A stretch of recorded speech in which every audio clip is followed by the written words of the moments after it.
Velkommen til Holbæk Klatrepark. Du skal nu igennem vores introduktionsvideo. God fornøjelse. Det første du skal gøre, når du skal op i klatreparken, det er at sikre dig med de karabiner i lykkerne med den røde farve.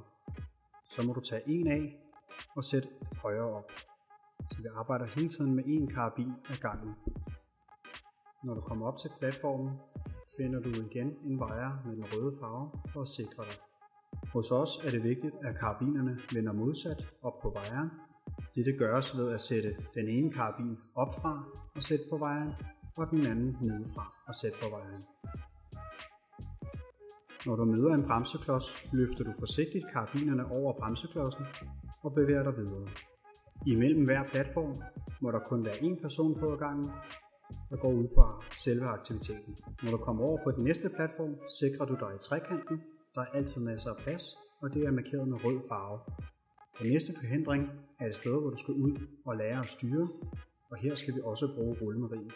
Du starter med en karabin, derefter tager du rullemarie og sætter på, så tjekker du noget langs banen, at banen den er ledig, og herefter må du sætte den sidste karabin på. Du løfter karabinerne op på selve rullemarie, tager venstre hånd rundt om de 3 reb, højre hånd på toppen, sætter sig ned på knæ og svæver ud på midten, venter og prøver at dreje op i højre håndled, så du kan lære at styre. Når du har styr på det, tager du armene ud på hver sin side og går armgang over til platformen.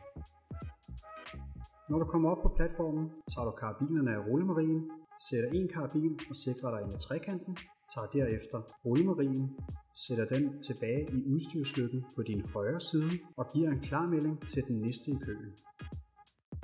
På den næste forhindring, der har du 2 lykker. Vi sætter en karabin fast i den øverste lykke, og derefter den anden karabin i den næste lykke.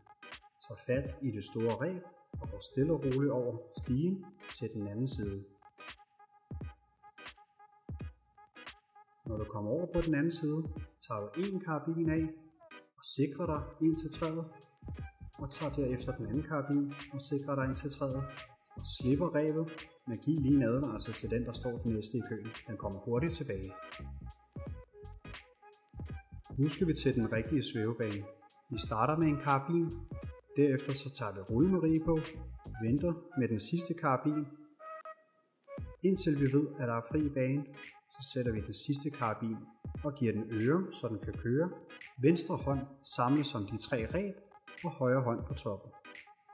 Når vi svæver på svævebanen, er det vigtigt, at vi lander med vores fødder først. Husk at styre i højre hånd på toppen, hvis du gerne vil rette dig op. Lige så snart du lander, så skal du gribe med en af dine hænder nede på snoren ved den grønne kugle. Derefter sætter du foden op på selve platformen og svinger dig op på platformen.